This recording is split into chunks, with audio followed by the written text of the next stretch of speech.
In fact, ma'am, meron ako mga reklamo sa kanila na inaksyonan kagad. For example, why is it na ang nabigyan ng form for AKAP are media people? Inaksyon naman kagad naman nung DSW. Siguro hindi na lang umabot sa central office.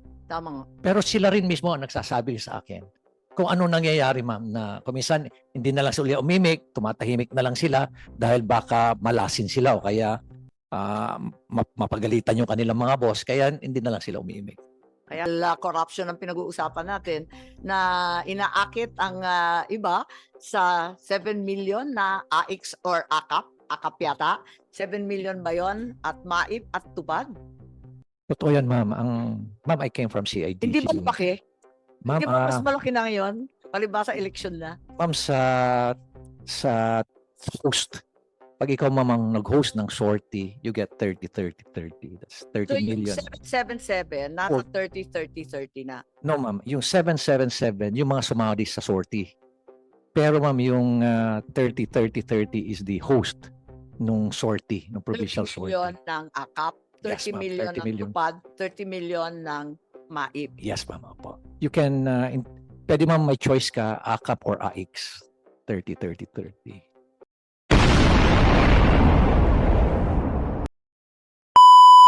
G. Magalong, na alam ko marami nang sinabi tungkol dyan eh. At nais natin marinig from the ground. Ano ba talaga ang nangyayari sa AKAP at bakit ayaw ninyo ang mga pangyayaring iyan? Maraming salamat, Madam Chair. Thank you for giving us this opportunity to convey to you what's really happening on the ground. And I prepared a position paper. I've already provided the Secretary a copy of this position paper. And this is a reflection of the sentiments of many of the mayors, both in the cities and municipalities, Madam Chair. But let me first start with this quotation from no less than Justice Marvick Leonian. Ma'am, please give me about 6 minutes po. Tatapusin ko po kagad. Please go ahead. Sabi ho ni Justice Leonian, the power to spend is an executive constitutional discretion, not a legislative one. In the local government, we laud the national government's effort and appreciate its intention to provide financial assistance to low-income families and individuals. While AKAP seeks to accomplish that, it is mired with irregularities which defeat its purpose. And I'm here today to inform you of the pressing challenges and loopholes that hinder its effectiveness. First, the current AKAP practice is plagued with many irregularities. The media already documented several cities and localities with complaints from both indigents and local functionaries regarding the unpredictable procedures in receiving AKAP. In one report, beneficiaries claimed to have received a reduced amount of AKAP. Meanwhile, many barangay captains, social workers raised concerns about angry beneficiaries who are forcing them to issue certificates of indigency to claim assistance. These are all born out of a lack of comprehensive public information and strong guidelines for disbursing AKAP. Currently, the barangay issues a certificate of low or no income to avail of the program.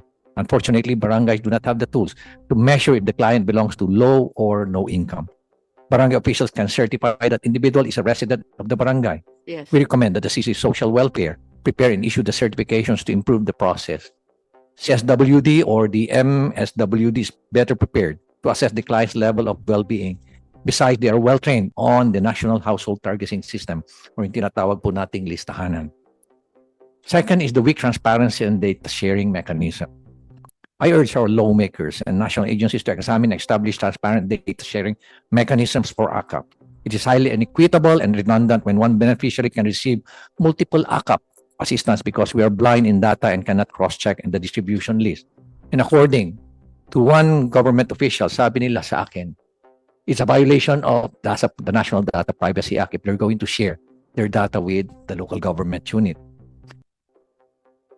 Another is, ang nakakalungkot po nito, nagkakaroon na po ng maraming redundancy.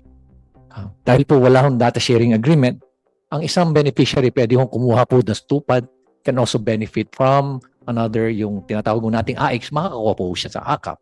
Ang nakakarating po sa amin, some of the DSWD personnel, ang sabi ko sa kanila, basta request ni congressman o listahan ni congressman, no question asked, silent na lang kayo. Ganun po yung nangyayari. At ang nakakalungkot, ngayon na naging mahigpit, ang lagi nilang sinasabi, ang sabi ng mga staff, ng ating mga lawmakers, yung pera ni congressman, nandoon na sa DSWD. Bibigyan na lang ho namin kayo na endorsement, dali nyo na lang doon. Huwag ko kayo mag-alala, mabibigyan po kayo. Basta ho galing ho kay Kong. Another is, ACAP and similar aid programs are increasingly and frustratingly politicized. Perhaps the most glaring issue is the increasing politicization of the social amelioration program. In the local governments, we're concerned with a national politician decides to have a personal appearance during aid distribution. But we have no choice but to accommodate them. Sa mga senators po, wala ko kami gaanong problema. Dahil ang pina-emphasize po doon is, etong pera na nanggagaling po, na binibigay sa inyo to, galing po to sa taxes na binabayaran po. At yun po yung lagi namin ina-emphasize sa kanila. Ang nakakarungkot lang po, pag iba na po ang nagdi-distribute. Gusto nilang ipahalata na ang pera na yon ay galing sa kanilang bulsa. Ang masama po, pag nagkakaroon na ng distribution, nandun lahat yung kanilang list agad, lahat ng line-up nila na kandidato, na una muna silang magsasalita bago yung actual distribution. No? Ulitin ko, bihira po kami makakita o makarinig na ang sinasabi po sa mga beneficiaries, itong pera na to galing sa taxes na binabayaran nyo. Dapat pasalamatan ninyo yung mga katabi nyo, sabihin nyo, thank you for paying your taxes. Sa mga ating mga mayors, sa ating po mga governors, karamihan po sa kanila, yan po yung sinasabi. Na dapat huwag kayong magpasalamat sa amin. Pasalamat po kayo sa mga katabi nyo dahil binabayaran nyo yung kanilang mga taxes. Given the way the ACAP operates, we cannot help but find similarities in the design of the ACAP and the Philippine Development Assistance Fund, or yung tinatawag ko natin PDAF, which the Supreme Court struck down in 2013 due to the following: discretionary fund allocation. At yung ACAP at yung pork barrel allows officials to control public funds with broad discretion, often without strict guidelines or oversight. Similar to PDAF and ACAP enables government officials to decide on fund distribution even after the budget has been approved, violating the separation of powers. Like PDAF, where legislators inserted specific budget allocations for their pet projects, ACAP may also involve executive officials or lawmakers influencing fund distribution for political or personal gain. Hindi ko po sinasabi na congressman lang po. Sinasabi ko rin po rito, pati ho governors, pati ho mayors. Ganyan din po nangyayari. Alternate politics. Both programs encourage a system where funds are used to benefit specific constituents. Meron pa nga ho nangyayari dyan na yung ACAP na didistribute, muntik pa hong ibigay sa media. Meron pa hong isang mayor ho na nagbigay ho sa akin ng listahan. Pati ho mga teachers nabigyan din ho. Pati mga administrators nabigyan din ho. Inefficiency in public spending, instead of being allocated based on national priorities, funds under both programs risk being distributed based on political considerations. To reiterate, I'm one with the national government in providing meaningful assistance to our society's vulnerable sectors. But the work to create a more inclusive, efficient, and responsive social protection system for all Filipinos goes hand in hand with transparency, accountability, and genuine, not parochial concern for Filipinos. Let us improve and do better because of our Filipino citizens deserves as much. Maraming salamat po, Madam Chair. Yes, maraming salamat. At maraming sinabi si Mayor Magalong na siguro kinakailangan tanungin natin. May komento ba ang ating grupo dito, lalo na yung mga abogado? Andito si Justice Carpio. Talaga bang may violation ito sa ating konstitusyon na sinasabi? Dahil yun nga, doon sa DAP ruling ng 2013, talagang nagkahalo-halo na yata yung executive at legislative na tanging pinagbabawal ng saligang batas. Justice Carpio, paliwanag ninyo sa amin, paano ba nag-ooperate yung hiwalayan ng iba't ibang sangay ng pamahalaan? Madam Chair, dun sa PDAF, the Supreme Court struck down the provision which in the GAA where the member of Congress, the district representative, will recommend a project.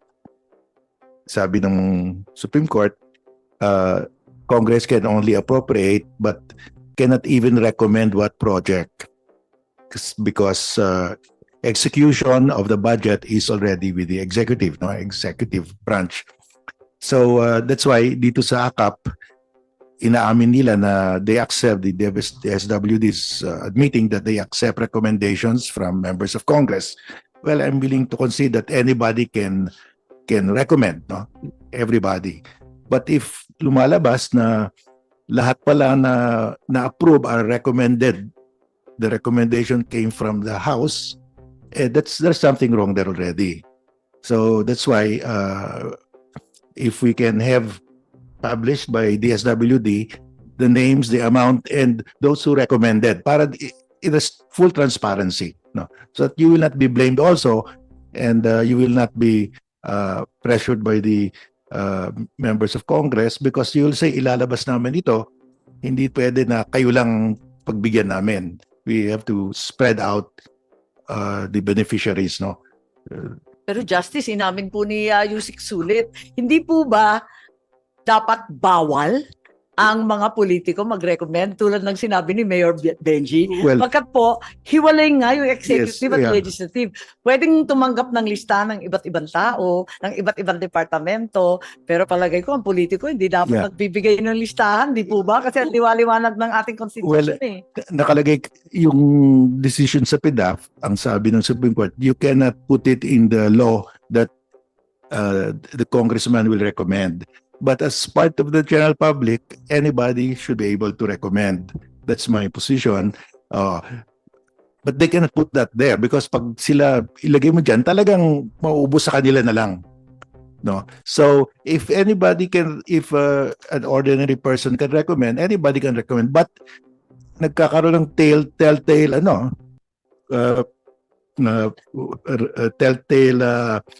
paper trail kung lahat na na-approve na beneficiaries recommended by congressman. Yun, iba na yun.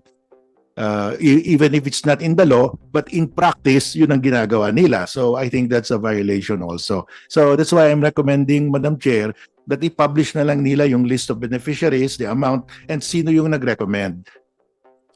Pati yung amount ang sinasabi ninyo. Yes, kasi sa India, turns out that the beneficiary received less than the amount stated. Ang dami That's nag-complain. Ganon din dito, maraming nga Kaya nagsasabi nga, na nabukulan daw sila. Naku po, ano ba yan? Yeah, Nagpalakasan na, nakawan pa. Tama ba yun? so that's why to protect also our friends in the SWD so that they will not be charged, you should agree to full transparency. That's the recommendation by congressmen and other politicians of names. Does that not constitute post-enactment control, which is prohibited? Din eh. Yes, but this one is and the general public makes a recommendation at saka it's not in the law. It's not in the law at saka Anybody can really recommend kasi but opo. they are not obliged. And if they don't follow the recommendation of the congressman, only let's say 20-25%, I think that's fair enough na you are taking into account the recommendations of everybody. Pero pag majority are recommendees of congressmen, may problema tayo. Si Mayor Benji, maraming masasabi kasi nakikita namin yung pagbibigay ng tulong, ma-attend naman na yung mga opisyal, tama naman yun, pero hindi tayo nakikialam doon sa listahan kasi talagang binibigay yun na nakakaalam yung ating DSWD, yung DOLE. Baka may maidagdag, baka may kwento pa si Mayor Benji dyan. Tama po kayo, Madam Chair. Ang listahan ho dapat, nag-emanate po ta si City Social Welfare dahil sila po nakakaalam talaga eh. Ngayon, nagtataka ho ako doon sa reason na it is a violation of the National Privacy Act. Only to find out. Alam niyo ma'am, kami, we are all entitled to all these documents and all this information because we know for a fact that in the data sharing agreement, we have to strictly comply. No? Only to find out, ang totoo palang rason dyan is mabibisto lang ho kung sino ang mga pinagbibigyan. Ganun lang ho yun eh. Mabibisto lang talaga kung sino ang mga pinagbibigyan. Kaya tama ho, I'm completely aligned with the proposal of Justice Garfield. Bakit tinatago kung sinong tinulungan? Yun ang tanong, di ba? Dapat baliktad eh. Buti nga nakatanggap eh. Tingnan mo, tinutulungan. Ma'am, kasi Kung ma'am, tamang ginagawa, ipagmamalaki mo pa. yes ma'am. Tama ho kayo ma'am. Pero mas importante sa akin ay supporter ko yung bibigyan ko. Ganun ma'am ang pananaw ng mga... Ba eh, opposite. Yes ma'am. Paano ba yon? So sa implementation, yung actual, DSWD, alam namin na kayo napapag-utusan kung minsan. Paano ba yun? Ano ang magagawa nung CSWD, MSWD, siya ay empleyada diyan sa mayor, sa gobernador, sa congressman at kung sino man, ano man ang gagawin ng hamak na DSWD? Thank you po for kay Mayor Magalong. Kanina nalimutan ko o hindi ko nasabi na may role din yung local social worker LSWD o either in the city or provincial or the municipal level.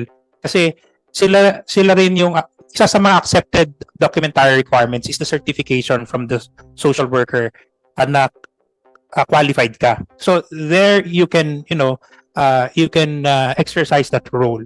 So sa amin kasi on the part of policy and planning, tinitingnan namin paano magkakaroon ng magandang guidelines. Of course, there will be kinks in the implementation. Kaya nga po yun ng this interagency guidelines, yun sana yung hope na ma-address yung ganong kind of implementation issues. Pero sa guidelines po, may role po yung city municipal social worker in the vetting of the qualified individual. Nakalista yan, pero ano ang realidad? Ano naman gagawin nun? Kung na-pressure ng kung sino-sinong malalakas at makapangyarihan. Chair, ulitin ko lang yung lahat, kahit po kanino mang galing yung listahan, walk-in, in the end po, ang nagdi-determine kung sino yung qualified, DSWD po. So, hindi po porket, ito, ni-refer ka ni X, Ako, ni Yusek Y. Sulit, ang dami-daming nagre-reklamong MSWD sa amin na talagang nahihirapan sila, naiipit sila. Yeah. Ma'am, mayroon pong bago rin na provision dito. May hotline, katulad ng sinasabi na may tarpaulin po kaming nilalagay. Ang ayudang natanggap ninyo ay para sa inyo lamang, walang kaltas, something like that. So, lahat ng payout namin. Yung pagpipili ng beneficiary at yung halaga na ibibigay, ano naman ang laban ng MSWD? Ma'am, we always believe na yung part po ng profession ng social worker is to assess. So, basta yung assessment ni social worker, it's an exercise of his or her professional opinion. Paano sasabihin, tatanggalin kita sa trabaho? It can be sa grievance mechanism po na nilagay namin. Ganyan, pag hindi sumusunod, biglang tinatanggal. Sa guidelines lang po, ma'am, insofar as Yun nga, pero yung efficient. realidad, syempre may batas, tinitignan natin ang batas, tinitignan natin ang guidelines at IRR. Titignan rin natin yung realidad, yung nangyayari. Paano natin ipagtatanggol yung mga MSWD? Ma'am, we welcome po yung ganyang kinds of grievance or complaint Pero, para we can address. Kahit marami ng reklamo tungkol dyan, nagmumula hindi lamang sa MSWD, marami ng reklamo mula sa mayor, barangay kapitan, congressman, senador, dami-dami ng reklamo. Kung may grievance mechanism kayo, meron na bang naisaayos? May nasagot kayo sa No. dinami-dami ng reklamo? We can Asan submit, yung ma'am. grievance mechanism ninyo? We can submit, ma'am, the grievance mechanism dati-rate is through our integrated grievance redress mechanism system or through our ito PACT. sa AKAP, sa dinami-dami ng reklamo, nabunyag sa media, na sabi dito sa Senado mismo, meron na ba kayong natugunan? Ma'am, I have no personal knowledge kung Wala pa, nagtanong ako eh. As of last time kasi, ma'am, ang tinanong namin, mayroon bang grievance na natanggap sa AKAP? Ang initial answer sa amin is wala, sa AX meron. So that's why we welcome those kinds of grievances so that we can improve our performance. Ang laging reklamo sa AKAP kung sino-sinong nabibigyan. Aminin natin. So, alam mo, maganda naman na sabihin natin perpekto yung isang batas. Kapag yung implementasyon walang kwenta, talagang nahihirapan rin tayo, hindi rin tama. May papel ba ang LGU sa ating paglilista at pag-i-implement? Ma'am, gaya po na nasabi kanina, since anyone can refer, if it comes from an LGU, then that's their participation. The vetting is on the DSWD. Because narinig ko rin na ang DSWD nagsasabi na pinapakialaman daw ng mga barangay kapitan, pero sabi naman ng kapitan, tinatanong daw ng MS at ng CSWD kasi wala silang kaalaman, di naman sila makakaikot ng lahat ng barangay. Halimbawa sa Baguio, kalayo-layo ng ibang barangay sa ating Cordillera, abay, hindi mo mapupuntahan ng bawat isa sa syudad siguro, pero dun sa mga bulubundukin, mahihirapan ng isang MSWD, ilan lang naman sila sa opisina. So, inaasahan ba ninyo na yung mga LGU makikilahok din dyan? O may papel ba dapat ang LGU? Ang position po ng department, as expressed ni Secretary, yung pong mga LGUs, we treat them as partners. So, lahat po ng gustong humingi ng tulong ng DSWD, pinagbibigyan po namin ayon sa aming guidelines. So, yun po yung Marami kasing position nagsasabi ng na DSWD. sinusuway ninyo yung barangay. Samantalang yun naman ang maaasahan ninyo. Not at all true, ma'am, na inaano namin, we do not, kung meron pong ganyang mga reklamo, we can accept that. Diretso po kay Secretary Gatchalian. So, but wala po kaming monitor na ganyang nare-receive po sa Sabi aming niya, integrated balik- grievance. Dyaryo, sa social media, sa dinami-dami ng reklamo, wala kayong inaksyonan. I will check, ma'am, with our crisis intervention unit kung meron, and we will submit to the committee kung ano man ang na-receive, Yung crisis natanggap. intervention ninyo, punong-puno na sa mga problema ng pamilya. Hindi na nila kakayanin yun. Sila po kasi mamang implementing arm namin dito sa aming protective service. Mayor Messi, nasabi kayo, si Mayor Benji nabanggit yung risk of corruption. Ano ang masasabi ninyo dyan? Aside from corruption, itong ayaw na ayaw nating mga dakilang Ilocano, inefficiency in public spending, linulustay ang pera ng bansa, bakit po may corruption? Yung sa vote buying po or paano po ba? Ma'am, napakalawak ko nung ginagawa ngayon. Ibig sabihin mo, ma'am, lalo ho silang gumagaling. Ano? Lalo ho silang gumagaling kasi tuwing natatakpan, very creative sila, very innovative sila. Nagkakaroon sila lalo ng mga paraan kung paano magkaroon ng workaround, ma'am, sa mga projects. Pero matindi, ma'am, talaga rito sa aside from the project, in another source of corruption is itong funds na ganito, ma'am, na nasa discretion nila. According sa ibang mga mayors, nagugulat sila na ang pinirmahan ng mga beneficiaries blank kasi sa dami mapipirma na lang. Only to find out na ang naibigay sa kanila 3,000, mababalitaan na lang nila 5,000 pala yung nilagan. Pero sa dami, pipirma na lang. Kinuha yung 3,000, tuwa-tuwa na sila sa 3,000. Isa yun, ma'am, mga nakikita nila. Pa ako, dito sa kalagitnaan ng lungsod, kukunin daw yung isang bahagi, tapos yung kalakihan, pipilitin na bumili ng bigas sa kanila. So talagang konting-konti, kakarampot na lamang ang nauuwi ng pobreng beneficiary. Kaya eto nga, nagtataka ako kay Yusek Sulit, wala raw reklamo kahit isa. Madam Chair, in fairness to DSW, probably, ma'am ako personally, probably DSWD has one of the most efficient and most talagang consensus ng mga workers sa field, especially sa field. In fact, ma'am, meron ako mga reklamo sa kanila na inaksyon ng kagad. For example, why is it na ang nabigyan ng form for AKAP are media people? Inaksyon naman kagad naman ng DSW. Siguro hindi na lang umabot sa central office. Tama nga. Pero sila rin mismo ang nagsasabi sa akin kung ano nangyayari, ma'am, na kuminsan hindi na lang sila umimik, tumatahimik na lang sila dahil baka malasin sila o kaya mapagalitan yung kanilang mga boss, kaya hindi na lang sila umimik. Kaya nga, nakakatakot nga, naawa nga ako dyan At si Justice Carpio, may idadagdag yata sa atin. Madam Chair, may I ask if it's acceptable to the DSWD to publish the list of beneficiaries, the amounts, and those who recommended? Ay, oo nga, nakalimutan natin. Sagutin pala ninyo yung suggestion ni Justice Carpio. Chair and Justice, we see the value in putting that, but we will revert to the committee and inform our principals on this. But we've heard very much the reason why that is being requested and recommended. May karagdagan akong request, sana before distribution. Para magkaliwanagan. Ma'am, madali lang siya sa papel. Sa implementation, it's really difficult. So, Kaya tinatanong ko. Kaya nandito si Mayor, ako nanggaling rin ako sa LGU. Kaya kabisado ko nang kung minsan yung utos galing sa Manila, ibang-iba ang nangyayari sa field. Awang-awa kasi ako sa mga DSWD, minsan naka-backpack lang, milyon-milyon ang dala, nakikisakay lang, nakikiangkas lang sa motor, wala nang sasakyan Kinakabahan ako sa mga bata Mga casual pa sila, job order lang yung mga yan. Mamaya, mapinsala sa daan kung sino kumuha ng pera.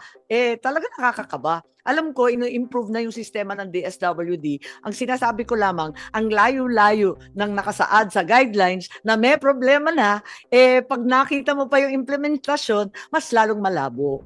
we will consider that, Okay Madam kayo, Chair. I-recommend ninyo yung listahan ni Justice. We will revert to our principals, Your Honor.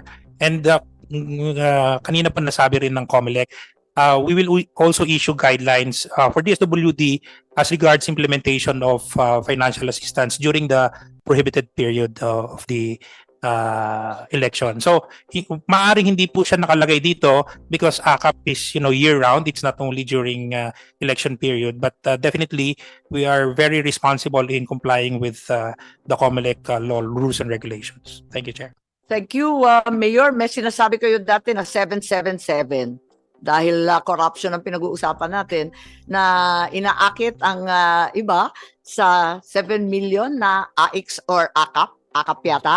7 million ba yon at MAIP at TUPAD? Totoo yan, ma'am. Ma'am, I came from CIDG. Hindi ba malaki? Ma'am, Hindi ba mas malaki na ngayon? Palibasa election na. ma'am, sa host, pag ikaw ma'am ang nag-host ng sortie, you get 30. That's 30 So yung million. 777, nasa 30 na. No, ma'am. Yung 777, yung mga sumali sa sortie. Pero ma'am, yung 30 is the host nung sortie, nung 30 provincial million sortie. ng AKAP, 30 Yes, ma'am, million 30 ng million. TUPAD, 30 million ng MAIP. Yes, ma'am. Opo. You can, pwede ma'am may choice ka, AKAP or AIX. 30. And Opo. this information actually, ma'am, are coming from very reliable sources. Na actually, ma'am, Eh, namumblema. narinig ko nga nagmamalaki yung iba. Yes, ma'am. Opo. Kaya ho, maraming nag-host eh. Gustong mag-host. Kasi nga, ang laki nung sa kanila. Pero yung 777, dahil marami na ma'am sumasama, nilimit na lang. Maski na nakarami ka na ng sortie, but ang maximum na lang natatanggapin mo is for 4 sorties. So that's 4 times 21. That's still 84 million per lawmaker na sumama ma'am dun sa sortie. Opo. Ano ba magagawa dyan? Hindi ko rin ma'am alam kung paano ang gagawin. Pati ma'am kami rito eh. Alam mo ma'am, I was just talking to one businessman this morning. At he's a very famous na businessman at he's paying about 7 to 8 billion a year. Nagugulat siya, nalulungkot siya na ganun na lang ba kadali i-disburse ang pondo. Na lang, yung ibinabayad ko palang tax eh, sandali lang pala nilang gastusin. At habang linulustay ang mga perang yan, mga 30, 777, wala pa rin tayong flood control, pinabayaan ang edukasyon, at zero pa rin ang PhilHealth, wala pa rin public transport, nakakaltasan ng todo-todo, ay nako talaga naman, nakakasama po ng loob. At yun nga, galing sa buwis yan, galing sa kapwa Pilipino yan, dapat hindi linulustay. So, meron po kayong